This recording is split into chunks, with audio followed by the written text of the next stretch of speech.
संकट शुरू होने के बाद से अब तक भारत के विदेश मंत्री एस जयशंकर और ईरान के विदेश मंत्री अब्बास अरागची के बीच 3 बार बातचीत हो चुकी है। बातचीत में भारत की ऊर्जा सुरक्षा से जुड़े मुद्दों पर चर्चा हुई है। स्ट्रेट ऑफ हॉर्मुज पर भी चर्चा हुई है।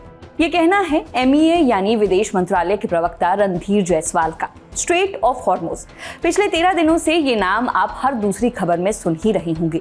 ये एक संकरा समुद्री रास्ता है जो फारस की खाड़ी को ओमान की खाड़ी और आगे अरेबियन सी से जोड़ता है। इससे उत्तर में ईरान है, जबकि दक्षिण में ओमान और संयुक्त अरब अमीरात हैं। यानी इसके आसपास सभी तेल उत्पादक देश हैं। इसीलिए इस रास्ते से दुनिया भर में तेल की सप्लाई होती है। जब भी US इजराइल ईरान वॉर के बीच स्ट्रेट ऑफ हॉर्मुज से जुड़ी कोई खबर आती है, दुनिया भर में तेल की कीमत बढ़ने लगती है।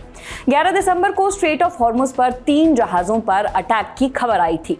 एक जहाज तो भारत के गुजरात की तरफ ही आ रहा था, तभी ओमान के पास उस पर प्रोजेक्टाइल से हमला कर दिया गया। जहाज का नाम म्यूरी नारी बताया गया। वहीं खबर ये भी थी कि जहाजों पर हुए हमलों में 2 भारतीयों की भी मौत हो गई। इन्हीं घटनाओं पर MEA प्रवक्ता रणधीर जायसवाल से पूछा गया कि क्या ईरान ने भारत जाने वाले जहाजों को अनुमति दी है। इस पर उन्होंने कहा कि फिलहाल इस विषय पर ज्यादा कुछ कहना जल्दबाजी होगा। External Affairs Minister and Foreign Minister of Iran have had 3 conversations in the recent days. The last one discussed issues pertaining to safety of shipping and India's energy security.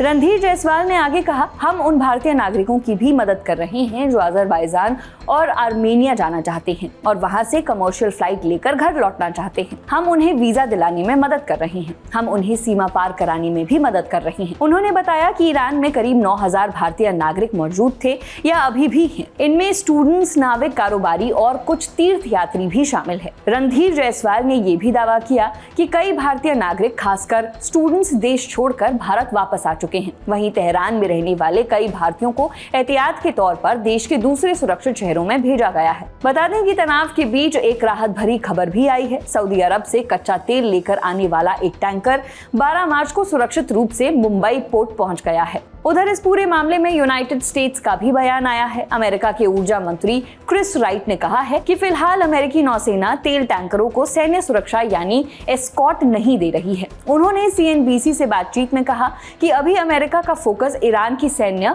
और आक्रामक क्षमताओं को कमजोर करने पर है। इसीलिए टैंकर एस्कॉर्ट मिशन अभी शुरू नहीं किया गया है। हालांकि उन्होंने ये भी संकेत दिया कि महीने के आखिर तक अमेरिकी नौसेना इस तरह के मिशन के लिए तैयार हो सकती है। वहीं ईरान के नए supreme leader Ayatollah Mustafa Khamenei ने पद संभालने के बाद अपना पहला बयान दिया है। उनका बयान ईरान के सरकारी टीवी कैनाल पर पढ़कर सुनाया गया। उन्होंने कहा कि मौजूदा हालात में हॉर्मुज स्ट्रेट का रास्ता नहीं खोला जाएगा। कुल मिलाकर इन हालातों पर पूरी दुनिया की नजर है, क्योंकि अगर स्ट्रेट ऑफ हॉर्मुज में कुछ भी बड़ा होता है तो असर सिर्फ मिडिल ईस्ट तक सीमित नहीं रहेगा।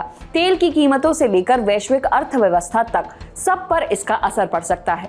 फिलहाल इस खबर में इतना ही। खबर लिखी है हमारी साथी रक्षा ने। मेरा नाम है नेहा देमान, कैमरा के पीछे है विजय। देखते रहिए दी लंदन टॉप। शुक्रिया।